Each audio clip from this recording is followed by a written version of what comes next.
Retournons à la lettre aux Éphésiens et notons quelques-uns des grands mots s'y trouvant. Il y a quelques merveilleuses déclarations, phrases et termes. L'infinie grandeur de sa puissance, puissamment fortifiée par son esprit dans l'homme intérieur. Qui peut faire par la puissance qui agit en nous infiniment au-delà de tout ce que nous demandons ou pensons? La puissance qui agit en nous est à même de nous rendre capables excessivement au-delà de ce que nous demandons ou pensons.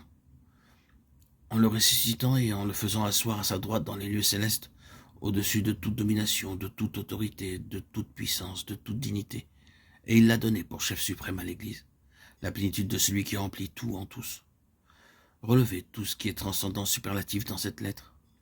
Ne le regardez pas seulement comme des mots, juste comme quelque chose qui est propre à l'éloquence, mais remarquez la formidable portée de valeur et d'envergure représentée par ces choses. Vous ne trouverez rien de semblable dans la lettre aux Corinthiens.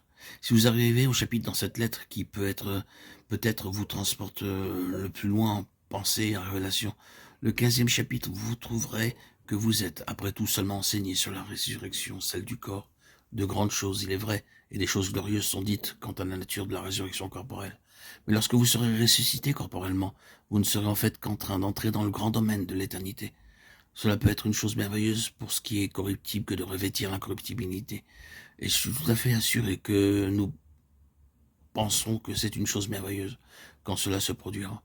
Ce sera une chose glorieuse quand la dernière touche de la mort en ce qui concerne notre corps sera engloutie dans la victoire. Mais cela ne constitue en fait que le début de la carrière qui nous est présentée dans la lettre aux Éphésiens pour les âges à venir. Il y a des choses très vitales dans la première lettre aux Corinthiens. Mais pour ce qui est de la portée, de la profondeur, de la hauteur, de la longueur, de la largeur, pour autant que cela concerne des valeurs spirituelles, il n'y a aucune comparaison. Même lorsqu'il s'agit de l'église du corps, en 1 Corinthiens 12, beaucoup de choses sont partagées à son sujet sous l'aspect de son expression ici-bas. Mais s'agissant de la lettre aux Éphésiens, vous êtes transporté plus haut, loin des conditions où il est nécessaire de dire une chose comme celle-ci. Un membre ne peut pas dire à un autre membre « je n'ai pas besoin de toi ».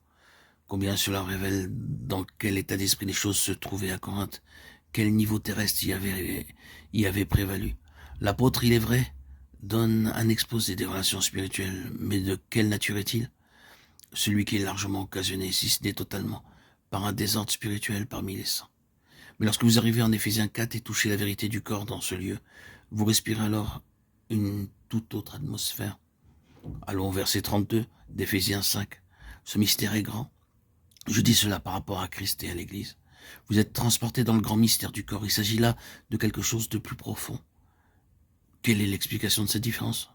Ce n'est pas qu'il s'agit de deux églises différentes, ni qu'elles représentent deux appels différents. C'est qu'elles vivent à deux niveaux différents. Si toutes ces choses merveilleuses présentées dans les Éphésiens, ces choses puissantes d'un grand poids sont des éléments d'un témoignage véritable de Jésus, alors ces choses appartiennent à une place où les choses terrestres sont laissées derrière. Ou, pour dire cela d'une autre manière, vous devez quitter les choses terrestres. Si vous entrez dans le domaine où toutes ces forces puissantes sont opérantes. Voulez-vous connaître l'infinie grandeur de sa puissance qui est pour nous qui croyons? Vous ne pouvez si vous vivez au niveau des Corinthiens, si vous vivez même en tant que chrétien sur une base naturelle et terrestre.